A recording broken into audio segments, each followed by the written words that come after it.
Hey buddies, Potato McWhiskey here, and today I'm super happy to tell you that Civ 6 is getting an update. And actually, it's not just one update, it's several over the next year. There should be a link in the description taking you to the official announcement as well, if you want to read it for yourself.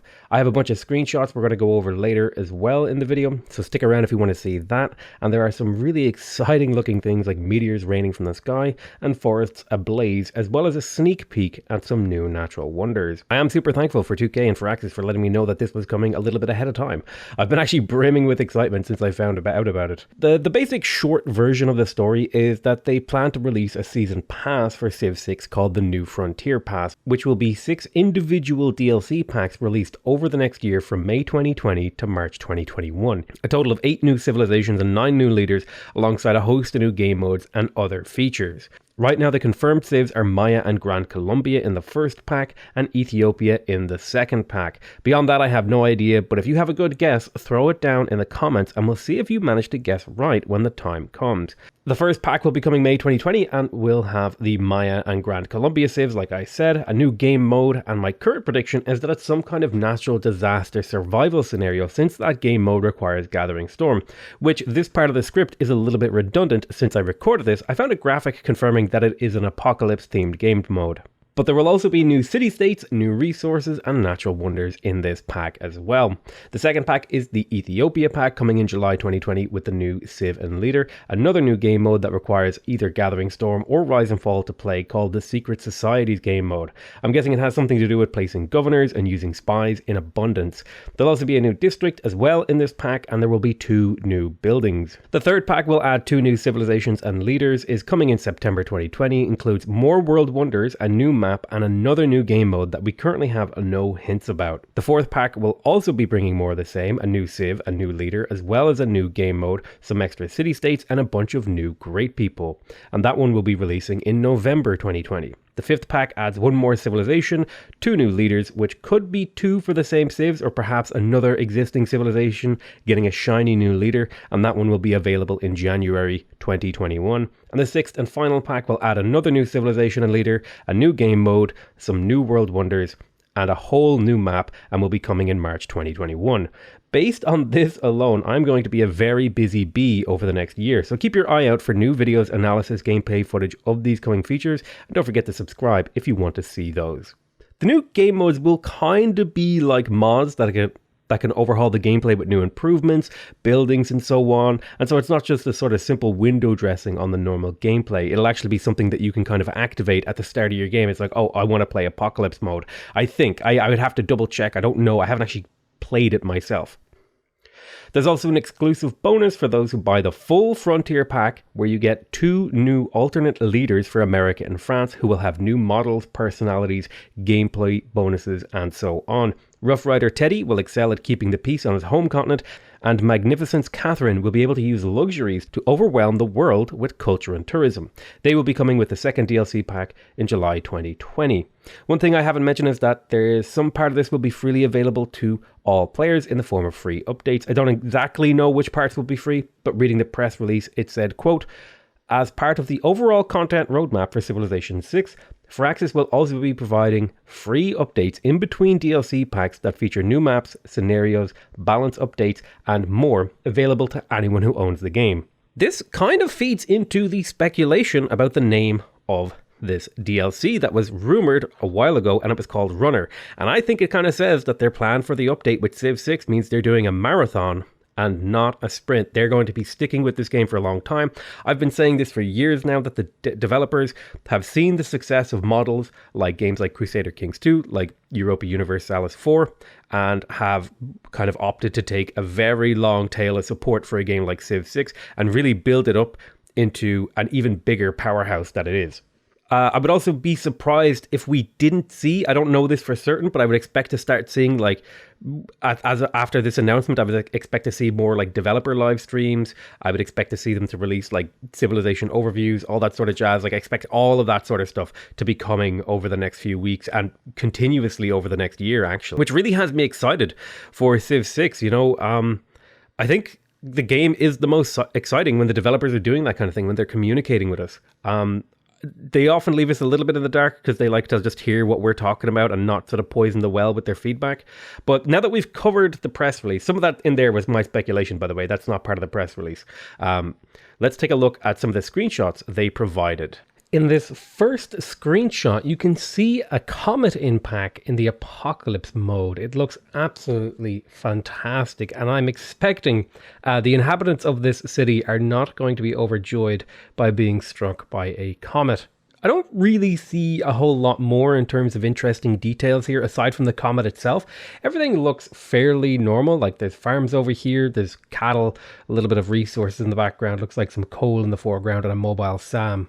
This second picture right here seems to show us what the forest fires will look like. If you look down here on the right, you can see these trees have become burnt to a cinder little spindly things, and it seems like, and I'm not sure, there's not a whole lot that we can tell from this screenshot, but it does look like the forest fire can spread throughout your city. And I believe this is part of the apocalypse mode again. I don't know if this is going to be in the default game itself, but I can only presume that Firaxis have been listening to the players, because I believe the post about forest fires has been made on the Civ 6 subreddit like multiple times, and so this is just further confirmation that while Firaxis and 2K, they don't really talk all that much, they are always listening, and so you should always be talking about the game on every platform, especially things like Reddit, on YouTube, in the comments, on the Civ Fanatics forums. All these different places are great ways to kind of get your ideas to the developers.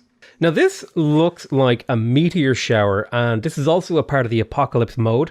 You can kind of see a little scout over here and what appears to be a musketman and a bombard over here on the far left, but I'm kind of curious. I'm not seeing any of the new resources, but I think these meteor strikes themselves are new resources, because you can kind of see over here on the right and up here, these don't quite look like the geothermal fissures that you can kind of see in the background here. So I'm going to assume that when these meteor showers hit the ground, they leave behind a bonus resource of some kind that maybe you can harvest, maybe you can improve. It's a very, very interesting and really, really cool idea.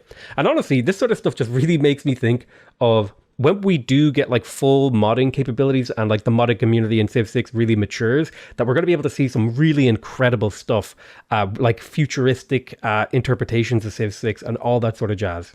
This is the solar flare screenshot for the apocalypse mode, and I'm kind of interested by this desert mountain here. That might just be a reskin of a mountain, but it could be something else. But these little fruit trees here also interest me. Because I don't think we had these. Like, there's bananas for comparison, and this might like be another type of fruit resource that's going to be available in the game. We also have like this very nice Aurora Borealis effect, and this has to do with a solar flare, of course. That's also going to be a part of the apocalypse mode. I don't know if this is going to be a part of the main game, but presumably some of these features could very easily be brought in as normal natural disasters. Now, the final screenshot I have of the Apocalypse mode, I think, is this one right here. And it's the Apocalypse mode Soothsayer unit. You can see here, it has a really, really awesome vibe. I actually get super vibes of something like Warhammer from this. You know, like a dude on a cart riding around on the battlefield. And I have no idea what these guys will do, but it'll probably have something to do that's unique to the Apocalypse mode. And they kind of have that kind of witch doctor / immortal unit kind of look to them. Really, really fantastically designed unit. And you know what? I really love the sort of direction they've taken the game and the look they've really brought to the game. I feel like Civ 6 has been a game that they've taken in far more interesting directions in terms of the additional content than they have in previous iterations of the Civ franchise. Like, Civ 4 colonization was amazing. Civ 5, quote unquote, Beyond Earth was really, really cool. But seeing this sort of a thing has me extremely excited. I don't think there's really anything super interesting from this screenshot otherwise, although this is actually the city. If you remember earlier, one of the other screenshots had Torres here, and this city was much younger, because here's the coal again, if you remember, and there was like coal over here. And this looks like later on in the game when the cities are a little bit more mature. But yeah, I'm really, really excited about the Soothsayer unit. It's going to be a very interesting thing to play around with. This is the Bermuda Triangle. It's not a part of the Apocalypse game mode. I am assuming that it's going to be a part of like just the normal natural wonders that can spawn.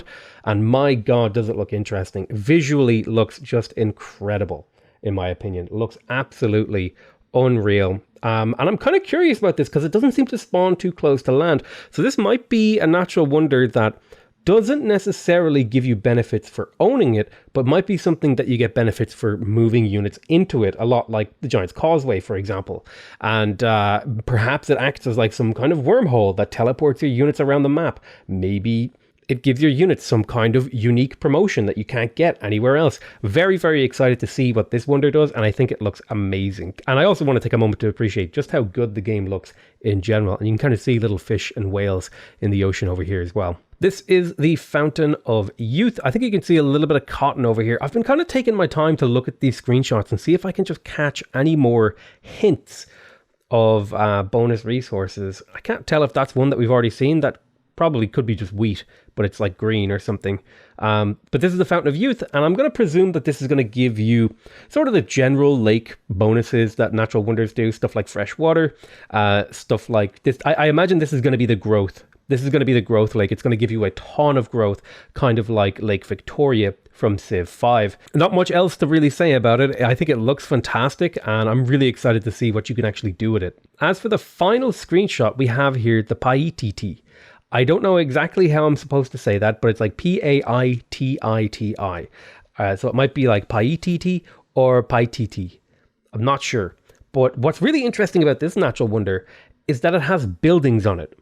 And this has me kind of thinking a bit. Also, I think these look like cherry blossom trees in the background here, which I don't think we've seen before. So that might be a part of the new resources. Hard to tell. Again, I'm not sure, but entirely possible. But yeah, anyway, as I was saying, this natural wonder has like existing temples and buildings in it and stuff like that. So that kind of tells me maybe it's kind of something that's a kind of halfway between a world wonder and a natural wonder in terms of the effects that it will give. So I'm very, very curious to see what this natural wonder actually does, because I don't think we've seen a natural wonder that has like signs of human habitation already existing. And it does look like it's at least 3 tiles. It takes up like a three tile area in a triangle formation. And but I'm really, really curious. The one thought I had is like, if you own 1 tile of it, you automatically culture bomb all the other tiles of it, so you immediately claim it. I'm just really, really curious to see what this wonder does. And finally, we'll just do a quick recap of all the information that we put into this video. I am super excited for this.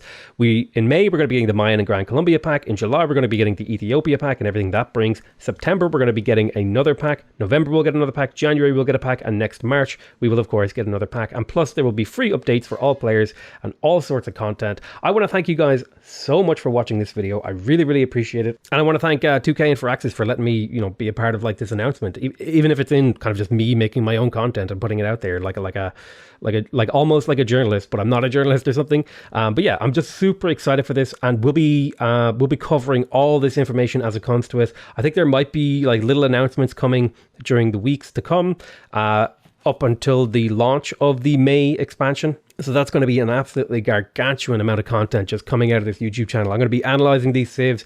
I'm going to be talking about the new city-states, the new resources, all this stuff. And I was planning on doing a bonus resource tier list and a bunch of other tier lists, but I guess that's just kind of been made obsolete thanks to Firaxis. And maybe I should have made them a little bit sooner. But we'll try to keep up with all the tier lists and stuff like that. I love you all very much. I hope you guys enjoyed this video, and I'll see you guys next time. Bye-bye.